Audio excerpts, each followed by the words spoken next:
Hello दोस्तों, क्या हाल है। तो तारीख आज 25 मई दिन शनिवार और हिंदी तिथि ज्येष्ठ कृष्ण पक्ष द्वितीया है। तो आइए बात करते हैं आज के मुख्य समाचार में देश भर की तमाम बड़ी खबरों पर नजर डालते हैं। और दोस्तों, सबसे पहले तो आज नेशनल वाइन डे है और वर्ल्ड थायराइड डे भी आज ही है। और पहली बड़ी खबर की तरफ बढ़ते हैं। क्या अमर हो जाएंगे चीनी राष्ट्रपति जिनपिंग? जी हां दोस्तों, दरअसल चीन में एक नया एआई चैटबॉट लॉन्च हुआ है। यह चैटबॉट चीनी राष्ट्रपति शी जिनपिंग के राजनीतिक दर्शन और उके व्यवहार को ध्यान में रखकर बनाया गया है। फाइनेंशियल टाइम्स और साउथ चाइना मॉर्निंग पोस्ट की खबर के अनुसार लार्ज लैंग्वेज मॉडल पर आधारित यह एआई चैटबॉट चीन के साइबर स्पेस रिसर्च इंस्टीट्यूट द्वारा डिजाइन किया गया है। और वहीं सनराइजर्स हैदराबाद ने शुक्रवार को चेन्नई में आईपीएल 2024 के क्वालिफायर 2 में राजस्थान रॉयल्स को 36 रनों से हराकर टूर्नामेंट से बाहर कर दिया।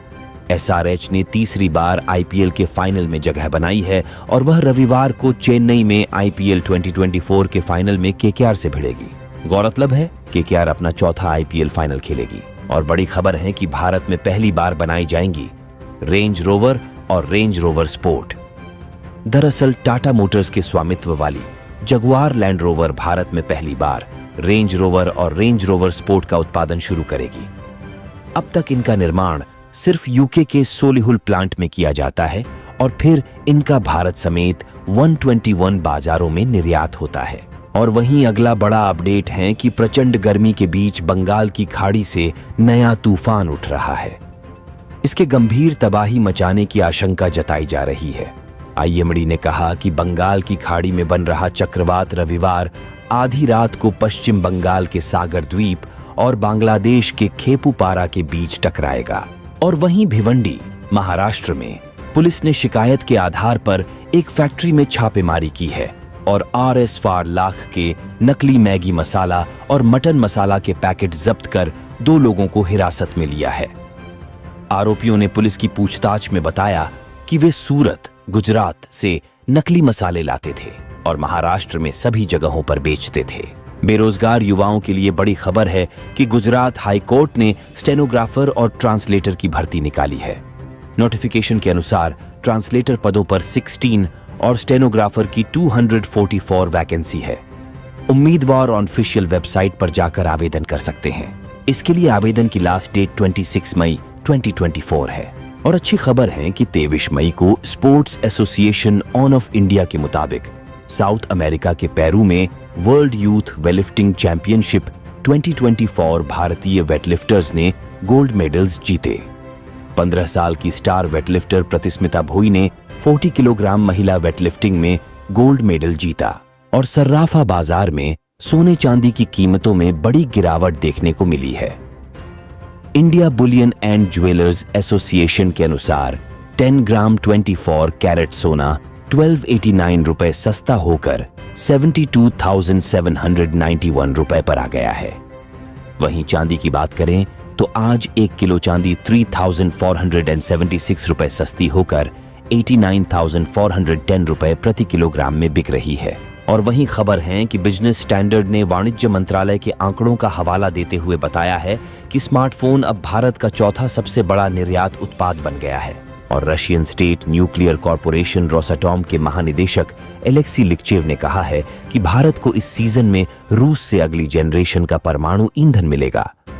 भारत के एटॉमिक एनर्जी कमीशन के अध्यक्ष अजीत कुमार मोहंती की रूस यात्रा के बीच यह बयान आया है। इस दौरान लिक्चेव ने भारत और रूस के बीच आपसी सहयोग की भी सराहना की। और वहीं प्रधानमंत्री नरेंद्र मोदी ने एक टीवी शो में कहा है, मैं मानता हूं कि ईश्वर ने मुझे किसी विशेष काम के लिए भेजा है। उन्होंने कहा, मेरा मार्गदर्शन परमात्मा स्वयं कर रहे हैं। मुझे पक्का लगता है कि विकसित भारत 2047 का लक्ष्य ईश्वर ने मुझसे निर्धारित करवाया है और जब तक यह लक्ष्य पूरा नहीं होगा वह मुझे वापस नहीं बुलाएंगे। और वहीं राष्ट्रीय सुरक्षा सलाहकार अजीत डोभाल ने बीएसएफ के 21वें अलंकरण समारोह में कहा है कि अगर भारत की सीमाएं और सुरक्षित व स्पष्ट होती तो भारत ने बहुत तेजी से तरक्की की होती। उन्होंने आगे कहा, निकट भविष्य में मुझे नहीं लगता कि हमारी सीमाएं उतनी सुरक्षित होगी जितनी हमें तेजी से आर्थिक विकास के लिए चाहिए।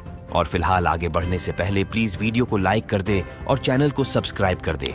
इसमें आपका सिर्फ 1 सेकंड लगता है और इसे ज्यादा से ज्यादा लोगों तक शेयर कर दीजिए ताकि ये काम की खबरें सभी को मिल सके। वहीं बड़ी खबर है कि FSSAI ने MDH और एवरेस्ट को क्लीन चिट दी। भारतीय खाद्य सुरक्षा और मानक प्राधिकरण ने भारतीय मसालों में हानिकारक पदार्थों की मिलावट की बात खारिज कर दी है। संस्थान ने व्यापक जांच के बाद इनमें एथिलीन ऑक्साइड न मिलने की पुष्टि की है।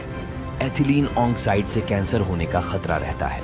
और वहीं दिल्ली के मुख्यमंत्री अरविंद केजरीवाल ने आप सांसद स्वाति मालीवाल से मारपीट के मामले में पहली प्रतिक्रिया देते हुए कहा है कि इस मामले के 2 वर्जन हैं। केजरीवाल ने PTI से कहा, पुलिस को दोनों वर्जन की निष्पक्षता से जांच करनी चाहिए। मालीवाल ने आरोप लगाया था कि मुख्यमंत्री केजरीवाल के सहयोगी विभव कुमार ने उन्हें पीटा था। और बड़ी खबर है कि SBI ने सोशल मीडिया हैंडल ट्विटर पर पोस्ट किया है जिसमें फ्रॉड SBI रिवॉर्ड पॉइंट को भुनाने के लिए SMS या व्हाट्सएप पर APK फाइल भेज रहे हैं। कृपया ध्यान दें कि SBI कभी भी SMS या व्हाट्सएप पर लिंक या आमंत्रित APK फाइल नहीं भेजता है। ऐसे किसी भी लिंक पर क्लिक नहीं करें और अज्ञात फाइल को डाउनलोड ना करें। और वहीं दिल्ली अग्निशमन सेवा ने बुधवार को कहा कि केंद्रीय गृह मंत्रालय ऑफिस को बम से उड़ाने की धमकी वाला एक ईमेल मिला है। बकौल पुलिस, दमकल की गाड़ियां व बम निरोधक दस्ते की टीम मौके पर मौजूद हैं। रिपोर्ट्स के अनुसार द्वारका सेक्टर 11 स्थित सिटी सेंटर मॉल को भी बम से उड़ाने की धमकी दी गई है। और वहीं अगली बड़ी खबर है कि बिहार बीजेपी ने काराकाट लोकसभा सीट से बतौर निर्दलीय प्रत्याशी चुनाव लड़ रहे भोजपुरी एक्टर पवन सिंह को बुधवार को पार्टी से निष्कासित कर दिया। पार्टी ने पवन सिंह के नाम जारी पत्र में लिखा, आप NDA के अधिकृत प्रत्याशी के खिलाफ चुनाव लड़ रहे हैं। आपका यह कार्य दल विरोधी है। इससे पार्टी की छवि धूमिल हुई है। और वहीं बॉलीवुड अभिनेता शाहरुख खान की अचानक तबीयत बिगड़ गई है। वह IPL की अपनी टीम KKR को सपोर्ट करने गुजरात के अहमदाबाद पहुंचे थे। इस बीच उन्हें लू लग गई, जिसके बाद अभिनेता को बुधवार को अहमदाबाद के KD अस्पताल में भर्ती कराया गया। और बड़ी खबर है कि RBI वित्त वर्ष 2023-24 के लिए केंद्र सरकार को रिकॉर्ड 2.1 लाख करोड़ रुपए का लाभांश देगा। यह राशि इससे पिछले वित्त वर्ष 2022-23 के लिए केंद्र सरकार को RBI द्वारा भुगतान किए गए लाभांश के 2 गुने से भी अधिक है। RBI ने बताया कि उसके केंद्रीय निदेशक मंडल की 608वीं बैठक में यह फैसला लिया गया है। और वहीं पूर्व पाकिस्तानी कप्तान वसीम अकरम ने कहा है कि गौतम गंभीर भारतीय पुरुष क्रिकेट टीम का हेड कोच बनने के लिए सबसे बेस्ट कैंडिडेट हैं। KKR के पूर्व गेंदबाजी कोच अकरम ने कहा, गंभीर साफ और 2 टूक बोलते हैं। अकरम ने कहा कि GT के हेड कोच आशीष नेहरा व VVS लक्ष्मण भी अन्य विकल्प हो सकते हैं।